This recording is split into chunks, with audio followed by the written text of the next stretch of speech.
आता रेकॉर्डिंग चालू झालंय, मी स्लाइड शेअर करते. सिलेबस आपला उरकण्याच्या दृष्टीने थोडस फास्ट शिकवणार आहे आणि तुम्हाला म्हणताय तसं तुमच्या गुगल क्लासरूमला मी नोट्स पाठवून देते. या आपल्या पीपीटी आहेत, ह्याच्या आधीच्या सगळ्या दिलेल्या आहेत आणि दोन्ही फर्मेंटेशनच्या देते. आता कुणाला शंका आली, माझं नेट आता चालू आहे याचं कॉलेजचं, इन केस जर बंद पडलं तर मला फक्त फोन करा, मी लगेच माझा हे चालू करते, हॉटस्पॉट चालू करेल.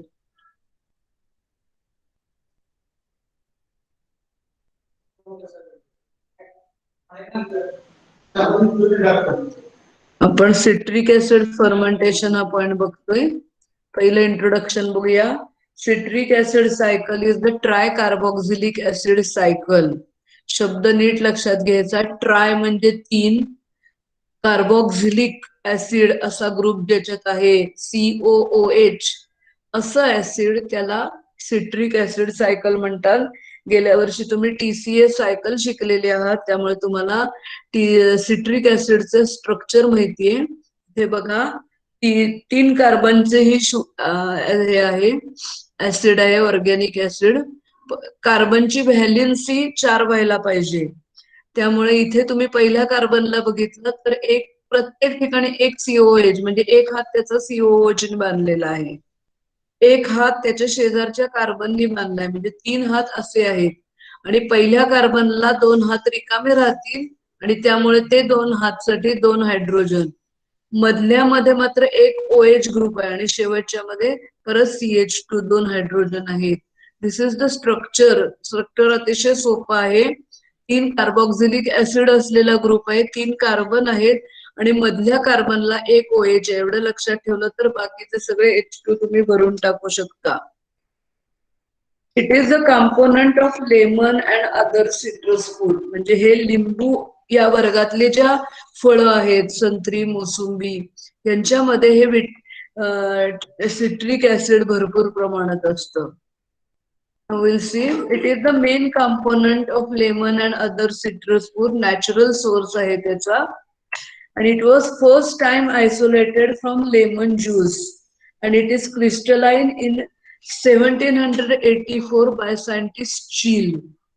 1784 मध्ये लेमन ज्यूस मधनं हे पहिल्यांदा आयसोलेट केलं आणि क्रिस्टलाइज केलं. आणि हा जो लेमन ज्यूस मधलं तयार केलेलं, that is the natural source of lemon. ये ना, हो लेक्चर चालू आहे. Before the development of fermentation technology, it was obtain from certain citrus fruits. म्हणजे हे पूर्वी फक्त सिट्रस फ्रुट्स मधनं, पायनॅपल वेस्ट मधूनच नॅचरली तयार केलं जायचं, जोपर्यंत फर्मेंटेशन टेक्नॉलॉजी डेव्हलप झाली नव्हती, की ज्याला नॅचरल सिट्रिक ऍसिड म्हणतात. But early in this century, 1893, Wemer, he described it as a metabolic product of many fungi. पूर्वीच्या काळी फक्त नेचर मध्ये मिळणाऱ्या फ्रुट्स मधनं, वेस्ट मधनं सिट्रिक ऍसिड तयार केलं जायचं. परंतु 1893 मध्ये वेमर नावाच्या सायंटिस्टनी ते फंगस तो मेटाबॉलिक प्रॉडक्ट म्हणून तयार करतो हे पहिल्या सुरुवातीला दाखवून दिलं. 1917 क्युरी हा महत्वाचा सायंटिस्ट आहे, तुम्हाला पुढे याचा बरेच वेळा उल्लेख येईल. For the first time reported that the strain of Aspergillus niger, when it is cultivated in sugar containing medium with low pH, it produces mainly the citric acid. 1917 मध्ये क्युरी नावाच्या सायंटिस्टनी असं दाखवून दिलं की तुम्ही शुगर असलेल्या मीडियम मध्ये Aspergillus Niger grow केला आणि ज्याच्यामध्ये साखर घातलेली आहे, शुगर आहे आणि ज्याचा पीएच कमी आहे, कारण फंगस आहे तो, त्याला लो पीएच लागतो, त्याबरोबर तो काय करतो, सिट्रिक ऍसिड तयार करून देतो. And today most of the commercial citric acid, they are obtained by microbial fermentation. आता मार्केटमध्ये जे काही सिट्रिक ऍसिड तुम्हाला मिळेल ते फर्मेंटेशन, फ्रुट्स मधनं काढायचं फारसं कोणी फंदात पडत नाही. जसं असं लक्षात आलं की the fungus can produce, the fungi can produce the citric acid as the metabolic product, all are engaged, and now on industrial scale citric acid is obtained by microbial fermentation process. Now the next point, which are the microorganisms used. It is a huge list. मोठीच्या मोठी list आहे. आपण त्यातली एक 5-6 नावं तरी तुम्हाला परीक्षेमध्ये लिहिता आली पाहिजे. सोपी सोपी लक्षात ठेवा. Aspergillus Niger, क्लेव्हॅन्टस, अवॅमॅन. म्हणजे अस्परजिलस एक 2-3 प्रॉपर्टी 2-3 याच्या स्पेसिसची नावं लक्षात ठेवा. Penicillium luteum, Penicillium restrictum, Trichoderma viride, Mucor piriformis, अशी ही कॉमन असलेली नावं एक 5-6 तुम्ही लक्षात ठेवू शकता आणि तेवढी लिहिली तरी पास आहे. फक्त न विसरता अस्परजिलस नायजर लिहायला पाहिजे, कारण हा ऑर्गॅनिझम वापरूनच फर्मेंटेशन केला जातो. त्यामुळे amongst all this Aspergillus niger is use for commercial production of the citric acid. Follow me once again. Currie नावाच्या सायंटिस्टने 1917 मध्ये असं दाखवून दिलं, when the aspergillus niger is grown in sugar containing medium with low pH, it produces the citric acid, and it is nowadays it is produced mainly from the microbial fermentation process. And now aspergillus niger is most commonly used fungi. Now, why the aspergillus niger is produced? Which are the advantages of aspergillus niger? Because of the mycelial growth, it is very easy to handle during the fermentation. तुम्ही आता बॅक्टेरियाचं पण staining केलं आणि फंगसचं पण mounting केलेलं आहे. तर डोळ्यांनी आपल्याला फंगसची ग्रोथ दिसते आणि आपण ते असं टीच करून बघू शकतो. पण बॅक्टेरिया हँडलिंग करण्यापेक्षा फंगल मायसेलियल मॅट हँडल करणं सोपं जातं. That is the first advantage. Second is very important Wien, आता मी तुम्हाला मागच्या काही लेक्चर पूर्वी पण सांगितलेलं आहे, इथे आपल्याला इंडस्ट्री उभी करायची आहे. त्यामुळे प्रत्येक गोष्टीची कॉस्ट ही महत्वाची गोष्ट आहे.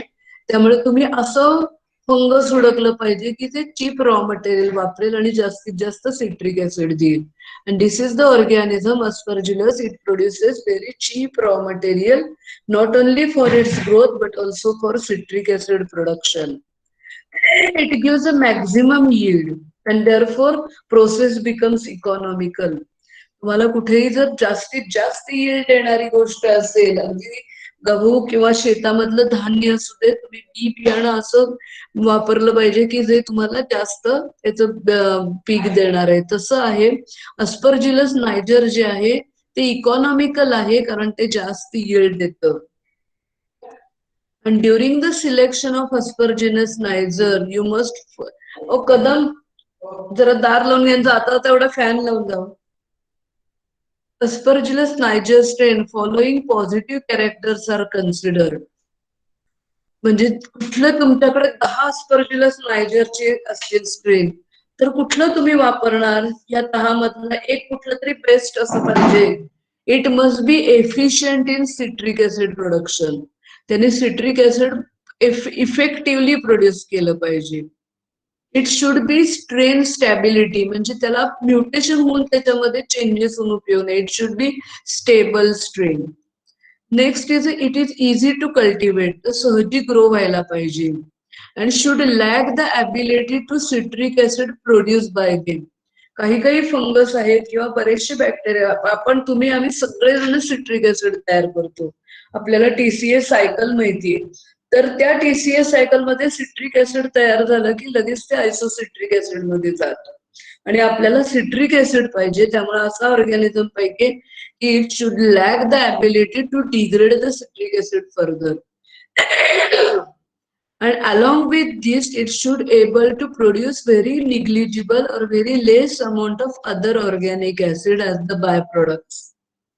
त्यामुळे तुमच्या त्या सिट्रिक ऍसिड मध्ये इतर सगळे कुठलेही आयसोसिट्रिक ऍसिड, ऑक्झॅलोसुसिनिक ऍसिड असे वेगळे पुढचे जर ऍसिड, ऑर्गॅनिक ऍसिड यायला लागले तर रिकव्हरी डिफिकल्ट होती. त्यामुळे इतर कुठले बाय प्रोडक्ट अतिशय निग्लिजिबल अमाऊंट मध्ये, व्हेरी स्मॉल अमाऊंट मध्ये तयार व्हायला पाहिजे, जेणेकरून तुम्ही त्या पद्धतीने तुमचे एन्व्हायरमेंटल फॅक्टर ऍडजस्ट करू शकता. And such type of strain you should select for the production. Efficient, नंतर genetically stable, easy to cultivate, lack the ability to degrade the citric acid produced, and it should be negligible amount of some other organic acid as the byproducts. The mechanism of fermentation, हे तुम्ही गेल्या वर्षी TCA cycle शिकलेले आहात. Wien you use the glucose as the carbon and energy source, first enters in EMP pathway काय detail सांगायची गरज नाही. ग्लुकोज पासून fructose 6 phosphate, fructose 1,6 bis phosphate आणि त्याच्यानंतर पायरुव्हिक ऍसिड तयार होतो as the end product of EMP pathway. Pyruvic acid is first converted to acetyl CoA and then that acetyl CoA combines with oxaloacetic acid. ही Krebs cycle TCA सायकलची हा TCA सायकलचा हा end product आहे. हा ऑक्झॅलो acetic acid ह्याच्या बरोबर हा acetyl CoA कंबाईन होतो आणि दोन्हीच्या मदतीने तयार होतं सिट्रिक ऍसिड. आणि हे अक्युमुलेट व्हायला पाहिजे. सिट्रिक ऍसिड किंवा आयसोसिट्रिक ऍसिड अकोनिटेज एन्झाईम आहे आणि हे मॉलिक्यूल पुढे वापरले जायला नकोत. आपल्याला हाच मॉलिक्यूल सारखा मिळावा तर काय केलं जातं, from the pyruvic acid oxaloacetic acid is produced by this. Second example, तिथे दुसरे एक एन्झायमॅटिक रिएक्शन होती. पायरुवेट कार्बोक्सिलेज नावाचा एन्झाईम आहे, त्याच्या मदतीने directly pyruvic acid is converted to oxaloacetic acid and that oxaloacetic acid is combined with the acetic acid, sorry, acetyl CoA to produce the citric acid. माझ्याकडे नीट लक्ष द्या, मला काय सांगायचंय. समजा 100 ग्लुकोजचे मॉलिक्यूल आहेत, EMP पाथवे मध्ये गेले तर 200 पायरुव्हिक ऍसिड मॉलिक्यूल तयार होतील. त्या 200 पायरुव्हिक ऍसिड मॉलिक्यूल मधले 100 मॉलिक्यूल सिट्रिक ऍसिड कडे जातील आणि उरलेल्या 100 मॉलिक्यूल पासून ह्याच्यामध्ये कुठलंही आपल्याला जायचं नाहीये. मधले कुठलेही वेगवेगळे प्रॉडक्ट जे आहेत TCA मधले ते तयार करायचे नाही. Directly pyruvic acid is converted to oxaloacetic acid with pyruvate carboxylase and that oxaloacetic acid combines with the acetyl CoA. हे जे 100 पायरुव्हिक ऍसिड आहेत ते ऍसिटिल कोए मध्ये जातील. 100 पायरुव्हिक ऍसिड पासून ऑक्झॅलोएसिटिक ऍसिड मॉलिक्यूल तयार होईल आणि परत त्याच्यापासून आपल्याला सिट्रिक ऍसिड मॉलिक्यूल तयार होतील 100. कळलंय का? परत एकदा लक्ष द्या, तुम्हाला कळावं म्हणून मी उदाहरण देते. 100 ग्लुकोज मॉलिक्यूल आहेत तर 200, कारण एका ग्लुकोज पासून 2 पायरुव्हिक ऍसिड, त्यामुळे 100 मॉलिक्यूल पासून 200 पायरुव्हिक ऍसिड मॉलिक्यूल तयार होतील. त्यातले 100 ऍसिटिल कोए मध्ये येऊन थांबतील आणि ह्या 100 मॉलिक्यूल पासून ऑक्झॅलोएसिटिक ऍसिड तयार केलं जाईल. हे 100 मॉलिक्यूल 100 ऍसिटिल कोए कंबाईन होतील आणि दोन्हीचं मिळून सिट्रिक ऍसिड तयार होईल. That is the biochemical mechanism of the fermentation. It is not diverted further, it is prevented to go further. That is the mechanism of fermentation. कळलं नाही काही तर कधी मला थांबवा. Now the citric acid, they are produced by 3 different ways. 3 पद्धतीने fermentation करता येतं आपल्याला. The first way is called as the surface culture technique. की तुम्ही आतापर्यंत मला वाटत नाही ह्या पद्धतीचं कुठलं फर्मेंटेशन शिकलाय. या फर्मेंटेशन प्रोसिजर मध्ये आपल्याला तो आपण नेहमीचा टिपिकल फर्मेंटर, स्पार्जर, एरेटर हे जे आहेत, बॅफल्स, हे असलं काही वापरत नाही. In this case this is the oldest process but still in it is practice. त्यामुळे काय केलं जातं, इथे मोठ्या प्रमाणात ट्रे घेतले जातात. They are not easily available, they are treated as a trade secret. कुठल्याही इंडस्ट्रीमध्ये सिट्रिक ऍसिड मध्ये मॅक्झिमम वेळेला सरफेस कल्चर मेथड वापरली जाते आणि ते ट्रेड सिक्रेट म्हणून ते आपल्याला ती डिटेल प्रोसेस पुढे देत नाही, ती त्यांची ट्रेड सिक्रेट असतं. पण इथे काय केलं जातं, स्टेनलेस स्टीलचे हाय ग्रेड अल्युमिनियमचे, आता मी बसले, हेडची माझी केबन आहे, एवढे मोठ्या केबिनच्या पेक्षा जास्त मोठे मोठे ट्रे घेतले जातात. त्याच्यामध्ये स्टरलाइज फर्मेंटेशन मीडियम घेतलं जातं. हे सगळी चेंबर हे फर्मेंटेशन चेंबर म्हणून वापरलं जातं. त्याच्यामध्ये टेम्परेचर, ह्युमिडिटी, एरेशन हे कंट्रोल केलं जातं आणि ह्या मोठ्या उघड्या ट्रे मध्ये हे फंगसचे स्पोर स्प्रिंकल केले जातात, ते वाढू दिले जातात आणि त्या ट्रे मध्ये तुम्ही बर्फी वगैरे लावतो आपण तयार केलेले दुकानात बघितले असते, तर थोड्या थोड्या डेप्थचे असे ट्रे असतात मेडअप ऑफ स्टेनलेस स्टील और हायग्रेड अल्युमिनियम. त्याच्यामध्ये स्टरिलाइज मीडियम वापरलं जातं.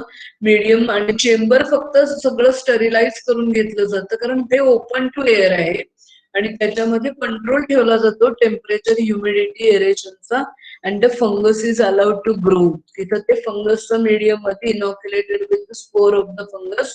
Fermentation is maintain temperature at 28 to 30 आणि 8 to 12 डेज मध्ये हे सगळं फंगस पूर्ण अख्खा ट्रे भरून फंगस जर्मिनेट होईल, स्पोर्स मायसेलियम तयार होईल आणि ते त्या मीडियम मध्ये काय करतील, फर्मेंटेशन होऊन सिट्रिक ऍसिड तयार करतील. हे सगळं सरफेसला वाढतं. एवढ्या छोट्या छोट्या डेप्थचे हे ट्रे असणार आहेत. मोठा फर्मेंटर, स्पार्जर असलं काही नसणार आहे. This is called as the surface culture technique. It is a trade secret. What is the exact procedure? How it is maintained? It is not known. Organism, it grows and spreads on the surface of medium. Medium become acidic. pH is determined to check the total acid content. And after completion of fermentation, the fermented liquor is drain off. त्यातलं ते liquid medium आहे ते सगळं drain of केलं जातं आणि it is send for the recovery of citric acid. आणि ते जे तिथं मायसेलियल मॅट जो आहे तो मायसेलियल मॅट मध्ये परत एकदा मीडियम घातलं जातं. रेडीमेड मॅट आहे, रेडीमेड ग्रोथ आहे. परत 1-2 राऊंड ते फर्मेंटेशनची तेच मायसेलियल मॅट वापरून केलं जातं आणि त्यानंतर ते पुढे पुढे रिकवली आणि मग परत एकदा हे 2-3 राऊंड त्याचे झाले की मॅट काढून घेतलं जातं आणि परत एकदा मीडियम चेंबर हे सगळं स्टरिलाइज करून आपल्याला हे वापरता येतं. Follow me once again. हे सरफेस कल्चर मेथड आहे.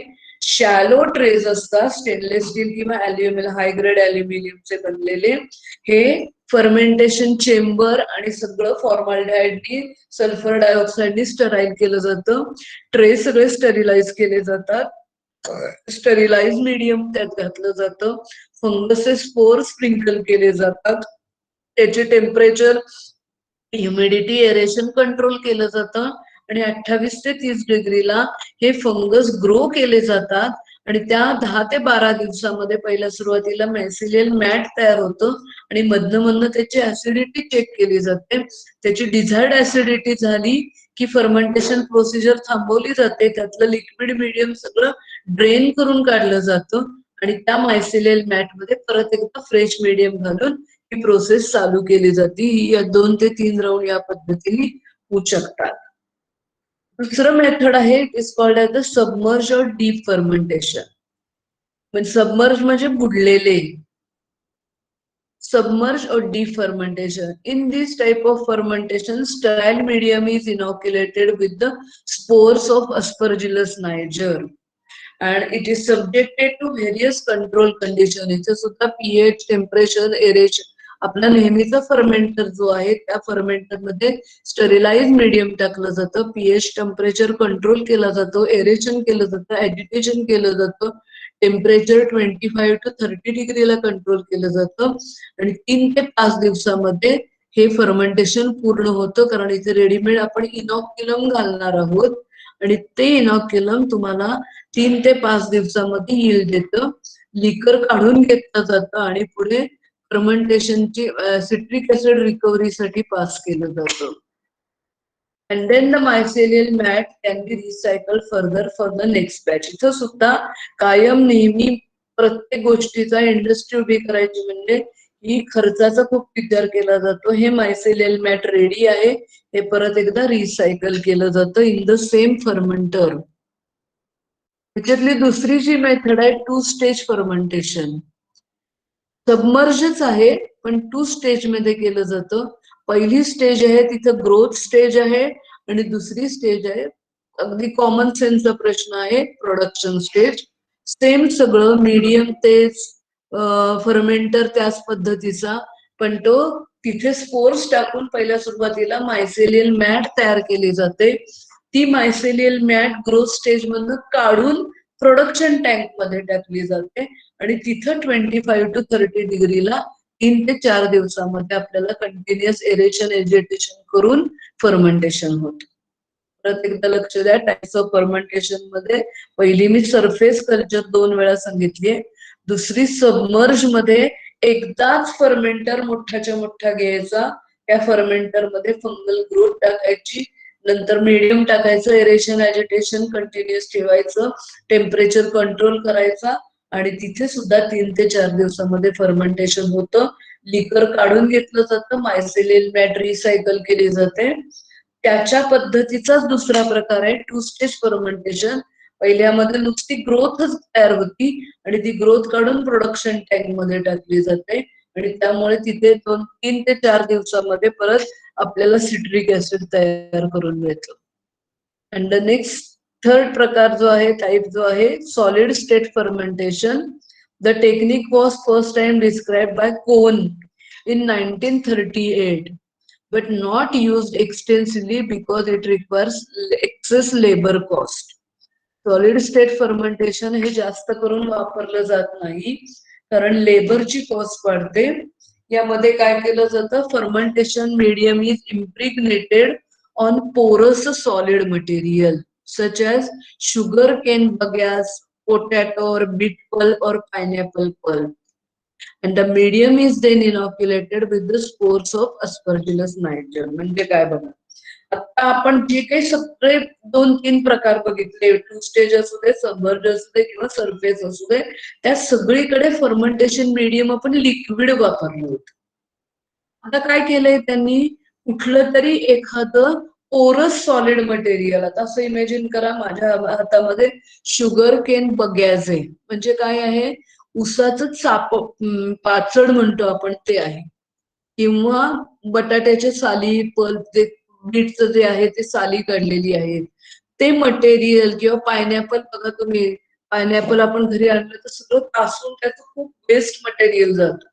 हे सगळं वेस्ट मटेरियल, सॉलिड मटेरियल हे घेतलं जातं आणि त्याच्यावर फंगस स्पोर, फर्मेंटेशन मीडियम मध्ये ते आधी बुडवलं जातं आणि त्याच्यावर फंगस स्पोर स्प्रिंकल केले जातात आणि त्या फर्मेंटेशन मीडियम मध्ये हे बगॅस किंवा पल्प जे आहे ते बुडवलेलं गेलं की ते मीडियमनी सोक होतं, त्याच्यावर फंगस वाढतं आणि नंतर तिथं त्या मीडियमचं ते काय करतात, सिट्रिक ऍसिड तयार करतात.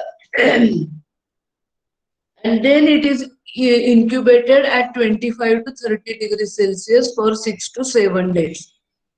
And after complete fermentation, mash is extracted with the water. It is concentrated and processed for recovery. आता हे जे आहे, समजा असं मटेरियल तुम्ही तयार करून घेतलं, उसाचं पाचड घेतलं आणि त्याच्यामध्ये ते मीडियम मध्ये बुडवायचं, स्टरलाइज मीडियम मध्ये, त्याच्यावर फंगसचे स्पोर्स ग्रो करायचे आणि ते नंतर 25 ते 30 डिग्रीला 6 ते 7 दिवस ठेवायचे आणि नंतर त्यातला मॅश जो आहे, म्हणजे परत पाणी घालायचं, वॉशिंग द्यायचं आणि फर्मेंटेड जो मॅश जो आहे तो एक्स्ट्रॅक्ट करून घ्यायचा आणि त्याच्यापासून सिट्रिक ऍसिड तयार करायचं. असं वेगवेगळ्या पद्धतीने त्याचं फर्मेंटेशन करता येतं. In recent year, continuous, semi-continuous, multi-stage type of fermentations are used. तर जशी जशी टेक्निक ऍडव्हान्स व्हायचं, पूर्वी कसं व्हायचं, स्टरलायझेशन ह्या गोष्टी फारशा तेवढ्या ऍडव्हान्स नव्हत्या. तर जसे टेक्निक वाढायला लागले, नवीन नवीन ऍडव्हान्स टेक्निक यायला लागली, तसं ते फर्मेंट, एकदा का फंगस स्पोर्स म्हणजे घालून मायसेलियल मॅट तयार केलं की 5-5, 6-6 वेळा कंटिन्युअसली फक्त लिक्विड मीडियम काढून त्याचं नवीन भरायचं, 2-3 दिवसामध्ये सिट्रिक ऍसिड तयार होईल, ते काढून घ्यायचं, परत भरायचं.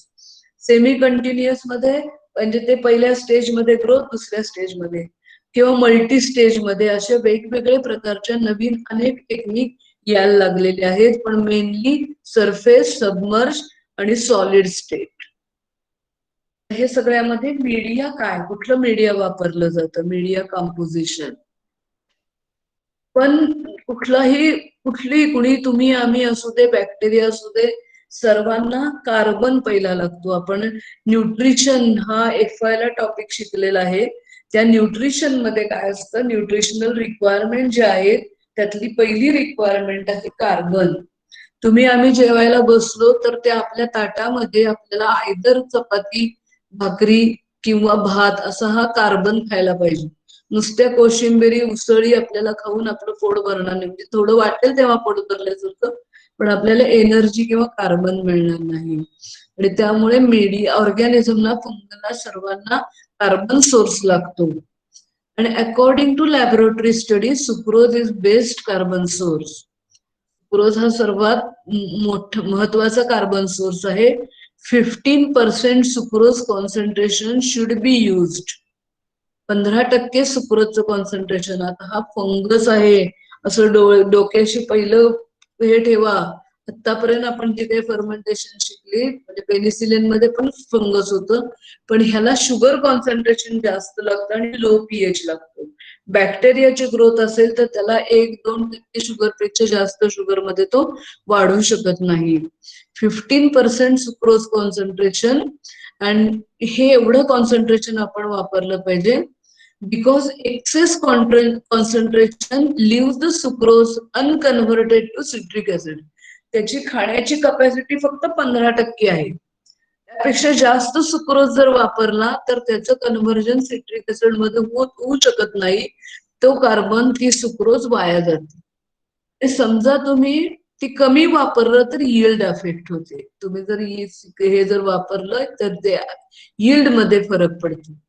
जर if the sucrose is replaced by fructose or glucose, it decreases the yield of the citric acid. त्यामुळे तुम्हाला सिट्रिक ऍसिड हवं असेल तर 110% सुक्रोज वापरायचे कार्बन, आणि दुसरं त्याचं कॉन्सन्ट्रेशन 15% शुगर वापरायची आहे. Wheat molasses is extensively used as a carbon in fungal citric acid production on commercial basis. जसं आपण शुगर म्हणजे केन मोलॅसिस आहे. केन म्हणजे ऊसापासून जशी आपण साखर तयार करतो, तसं बीट पासून बरेच देशामध्ये मोलॅसिस साखर तयार केली जाते. आणि त्याचं जे काही पाचड उरेल त्याला आपण बीट मोलॅसिस म्हणतो. आणि त्याच्या नव्हे, त्याच्यामधलं वेस्ट मटेरियल जे उरेल त्याला बीट मोलॅसिस म्हणतात. हे जास्त करून सिट्रिक ऍसिड साठी वापरलं जातं. But this beet molasses, it requires a pre-treatment. या केन मोलॅसिस पेक्षा बीट मोलॅसिस ला एक प्री-ट्रीटमेंट द्यावी लागते for the removal of heavy metal. त्यातले हेवी मेटल काढले पाहिजे. तुम्ही एसवाय ला हेवी मेटलचा इफेक्ट बघितलेला आहे. आपल्याला अनेक दैनंदिन उदाहरणं आपल्याला माहिती आहेत की ती हेवी मेटलमुळे आपण बॅक्टेरिया मारू किंवा फंगसची ग्रोथ हे करू शकतो. हेवी मेटल जर आले, it become toxic. And therefore it is treated with the ferrocyanide or ferricyanide, and then it is added before. हे जे काही केलं जातं स्टरिलायझेशन नंतर फेरो किंवा फेरीसायनाइड टाकले जातं. त्यामुळे त्याचं त्या मेटलचं, हेवी मेटलचं प्रेसिपिटेशन होतं. आणि देन क्लॅरिफाईड म्हणजे ते फिल्टर करून किंवा रिन्स करून काढून घेतलं जातं. and it is used for pass for cation exchange resins. ह्याचं क्लॅरिफिकेशन, तो आपल्याला हे नको आहे प्रेसिपिटेट, आणि त्यामुळे कॅटायन एक्सचेंज रेझिन मधनं पास करून ते आपण बीट मोलॅसिस वापरू शकतो. Follow me once again. We can use the beet molasses because sucrose is the main carbon which can be used, but this beet molasses, it possesses heavy metal, and the pre-treatment, it is a treatment of ferro or ferricyanide is needed. Now the molasses, maybe the cane or beet, it first diluted to 12 to 15% sugar. आपल्याला ह्या molasses मध्ये 30 ते 35%, तुम्ही गेल्या वर्षी शिकला असाल, molasses, हाय taste molasses आणि हे जे मोलॅसिस आहे त्याच्यामध्ये शुगरचं प्रमाण जास्त असतं. 30 ते 32% असतं. तर ते पहिल्यांदा आपल्याला डायल्यूट करावं लागेल. आणि पाण्याने डायल्यूट करून परत पीएच ऍडजस्ट करण्यापेक्षा डायरेक्टली ऍसिडने पीएच ऍडजस्ट केला जातो. त्याच्यामध्ये 2 गोष्टी होतात. एक म्हणजे पीएच ऍडजस्टमेंट पण होती आणि दुसरं म्हणजे डायल्युशन पण होते. डायल्युटेड H2SO4 वापरला जातो and the sugar concentration is adjusted to 12 to 15%. Simultaneously pH get adjusted to 5.5 to 6.5. Second medium मधला सोर्स लागतो nitrogen source. Inorganic salts like ammonium sulfate, ammonium nitrate, potassium nitrate, urea, It can be used as a nitrogen source. The concentration of ammonium nitrate is critical. हे असे जे point असतात ते तुम्ही लक्षात ठेवले पाहिजेत नोट्स हे लिहित असताना. बिकॉज मोर दॅन 0.25% ह्याचं कॉन्सन्ट्रेशन जर तुम्ही 0.25 पेक्षा जास्त ठेवला nitrogen, then instead of citric acid there will be the accumulation of oxaloacetic acid. इथे नायट्रोजन कॉन्सन्ट्रेशन हे should be more than 0.25% and it leads to accumulation of oxaloacetic acid. If high nitrogen concentration is employed, it stimulates more vegetative growth. Nitrogen हे अतिशय कमी प्रमाणामध्ये घातलं जातं. ते जर तुम्ही जास्त प्रमाणात घातलं तर फंगसची ग्रोथ जास्त होईल. आपल्याला फंगसच्या ग्रोथ मध्ये इंटरेस्ट नाहीये. We are interested in citric acid production. आणि जर ते मोर व्हेजिटेटिव्ह ग्रोथ कडे गेलं, it delay the citric acid production. Nitrogen आपण अमोनियम सल्फेट, अमोनियम नायट्रेट आणि पोटॅशियम नायट्रेट घालू शकतो. अमोनियम नायट्रेटचं कॉन्सन्ट्रेशन हे क्रिटिकल आहे. ते जर वाढलं तर ते ऑक्झॅलोसिटिक ऍसिड वाढू शकतं. आणि जर तुम्ही टोटलच 0.25 पेक्षा जास्त नायट्रोजन कुठलाही असू दे तो जर घातला तर सिट्रिक ऍसिडचे यील्ड येण्यापेक्षा व्हेजिटेटिव्ह ग्रोथ कडे वाढेल आणि मग आपल्याला सिट्रिक ऍसिडचं यील्ड कमी येईल, प्रमाण त्याचं कमी येईल. Phosphate source. Lower level of phosphate is also essential because higher phosphate promote the vegetative growth, lower the citric acid. परत तेच आहे, फॉस्फेट लागणार त्याला घालायचं पण थोडं ट्रेस अमाऊंट मध्ये घालायचं, स्टार्वेशन कडे ठेवायचं त्याला. आणि फॉस्फेट जर जास्त झालं परत एकदा व्हेजिटेटिव्ह ग्रोथ येईल आणि सिट्रिक ऍसिड कमी येईल. काही ट्रेस मेटल्स लागतात. It requires divalent trace metal, iron, copper, zinc, manganese, magnesium, not only for growth but also for citric acid production. Citric acid तयार होण्यासाठी सुद्धा तिथे काही ट्रेस मेटल्स लागतात. According to Curie, the fermentation medium with following chemical composition is most favorable for manufacture of the citric acid. क्युरीनी ते suggest केलेलं आहे. त्यांनी असं दाखवून दिलंय शुगर कंटेनिंग मीडियम मध्ये जर अस्परजिलस ग्रो केला तर तो सिट्रिक ऍसिड तयार करतो. त्यामुळे त्यांनी दिलेलं हे मीडियमचं कंपोजिशन आहे. पहिलं आहे सुक्रोज, हे मिलीग्रॅम पर लिटर आपण घेतलेलं आहे. अमोनियम नायट्रेट घातलंय, मॅग्नेशियम सल्फेट घातलंय, KH2PO4 आहे आणि HCl घालून pH 3.4 to 3.5 नी ऍडजस्ट केला जातो. pH is adjusted, acidic pH लागतो त्याला 3.4 to 3.5.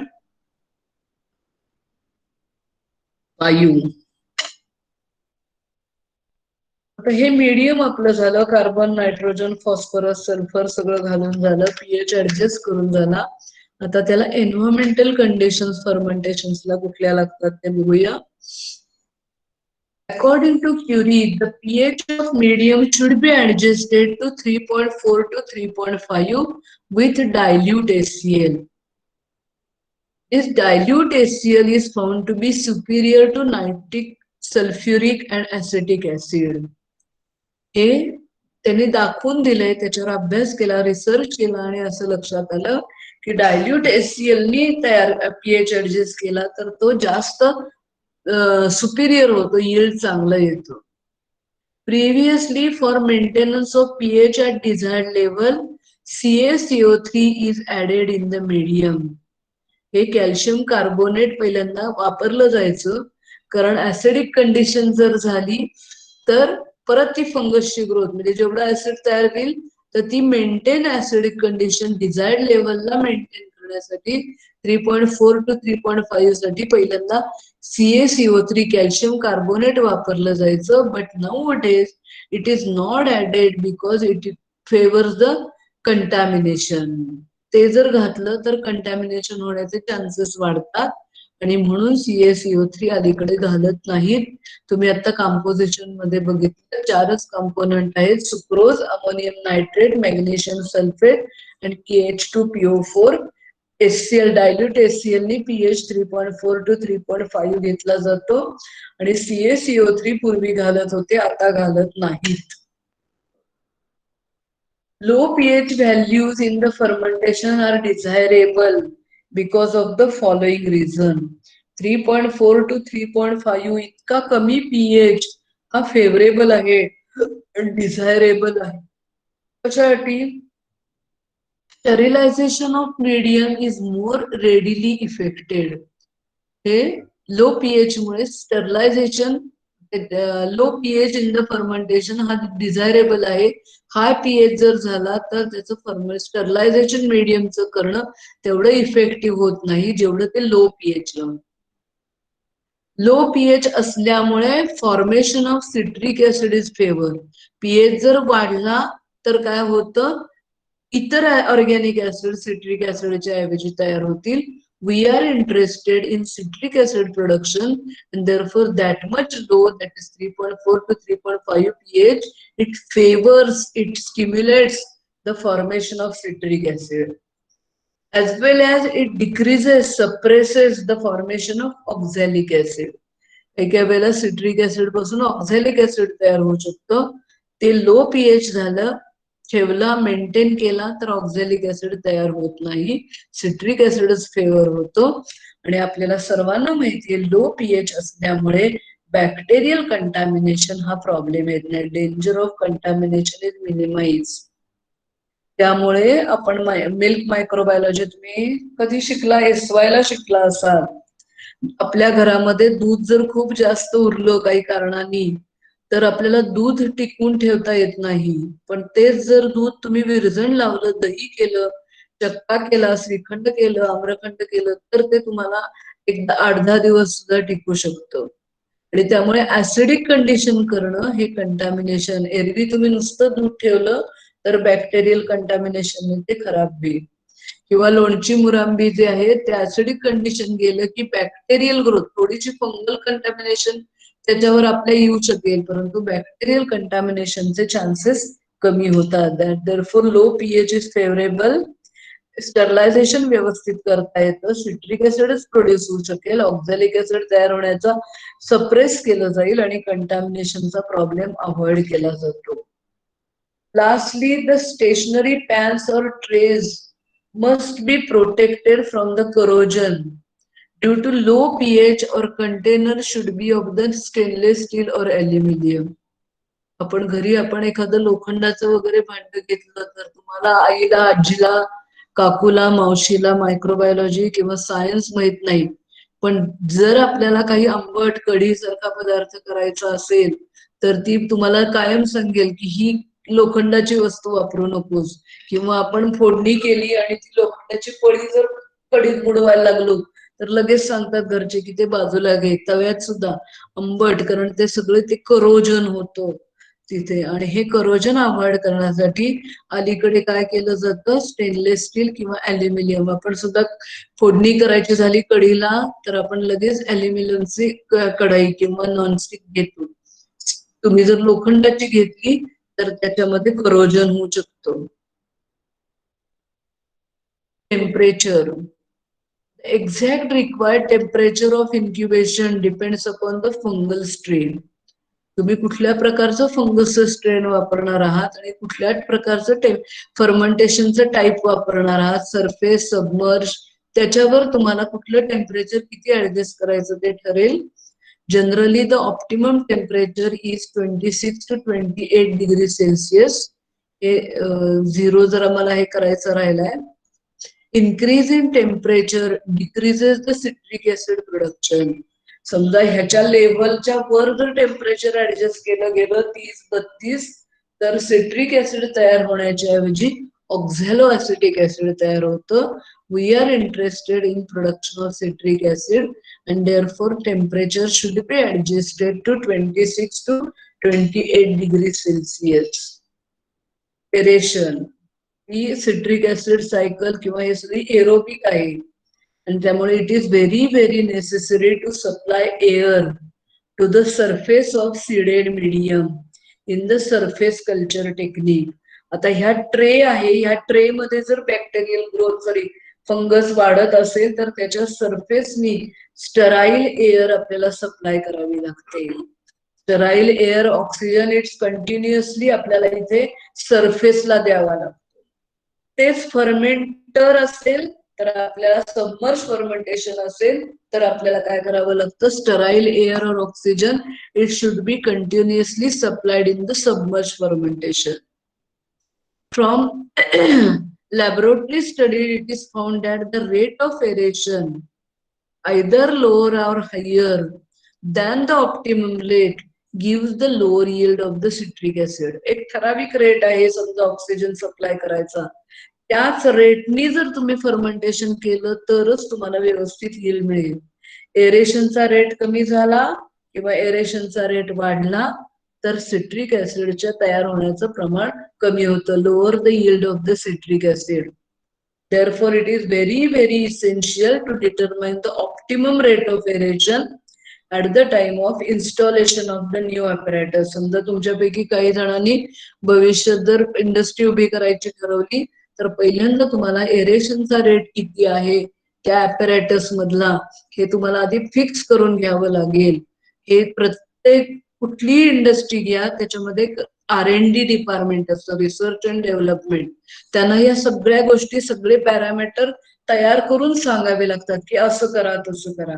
कारण इंडस्ट्री जो उभा करेल तो काही मायक्रोबायोलॉजिस्ट असेलच नाही, तो पैसेवाला धनवान एखादा माणूस असेल आणि आपली मायक्रोबायोलॉजी लोकांची टेक्निक आपलं जे काम आहे क्वालिटी कंट्रोल किंवा ह्याच्यामध्ये किंवा सॉरी R&D मध्ये आपलं काम असं असणार आहे. आपण त्यांना टेम्परेचर किती पाहिजे, एरेशन किती पाहिजे हे सगळं आपण त्यांना सांगावं लागतं. लॅबोरेटरी स्कूलला अभ्यास करून पुढे ते डेव्हलप करावं लागतं. Ratio of surface area to volume. किती वाजेपर्यंत लेक्चर असतं? 1:09 झालेत. तिला चालू केलं मी 11:25 ते 12:20. 1-2 मिनिटं आहेत अजून. पुढचं कुठलं लेक्चर असतं? आहेत का गेले सगळे? 24 जणच आहेत, मग अशी 26 होते. हे मुद्दाम थोडं मी फास्ट शिकवलंय, तुम्हाला वाटतंय का? तर मी नोट्स देते कारण ह्यात असं खूप समजावून सांगण्यासारखं काही नाहीये.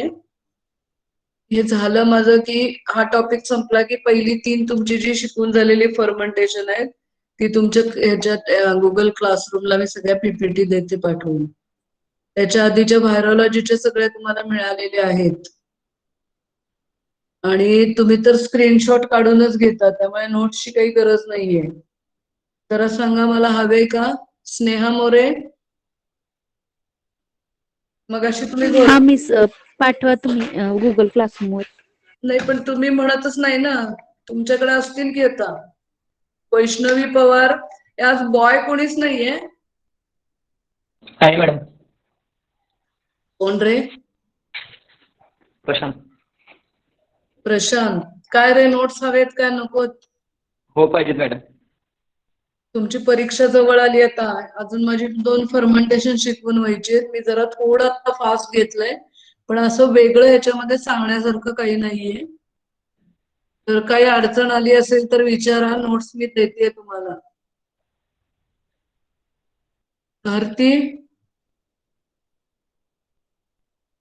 संख्या अतिशय कमी आहे आणि मॅम हा बोल ग.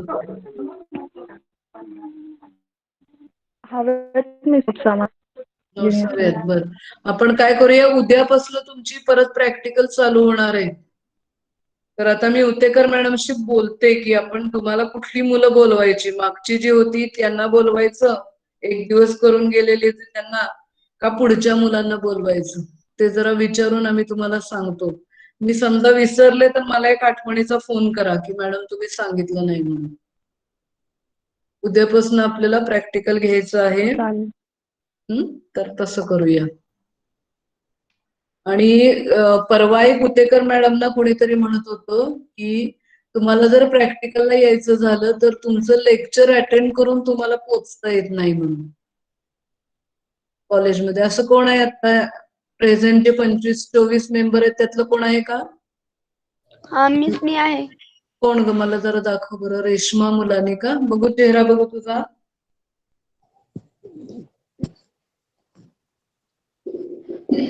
कुठे राहते तू?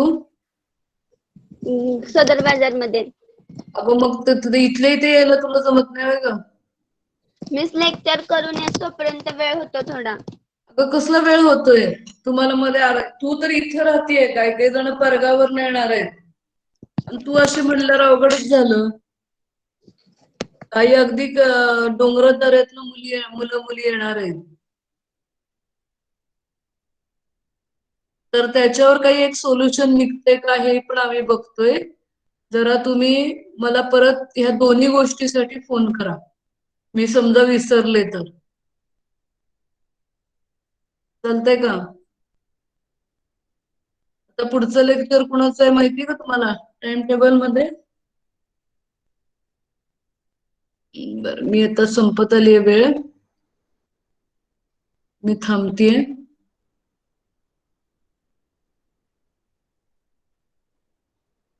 कोणाला काय बोलायचंय का?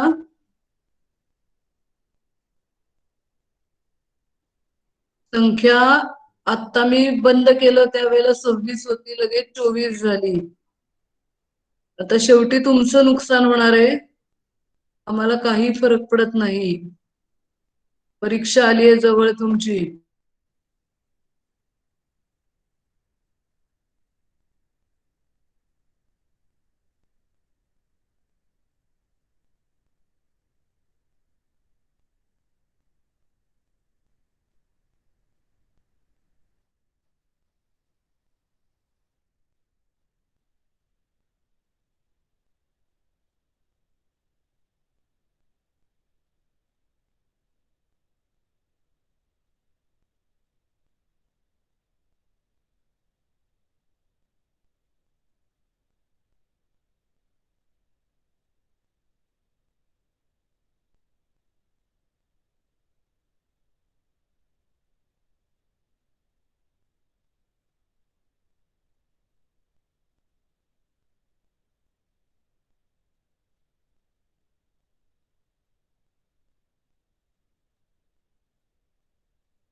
आपल्या सगळ्या सुखामध्ये सहभागी करून घेतलं, पण प्रत्यक्षामध्ये ती जर जाहिरात कशाची आहे ते तुम्ही बघितलं तर हे नंबर 1 यादी आहे, तुम्ही बघा जाहिरात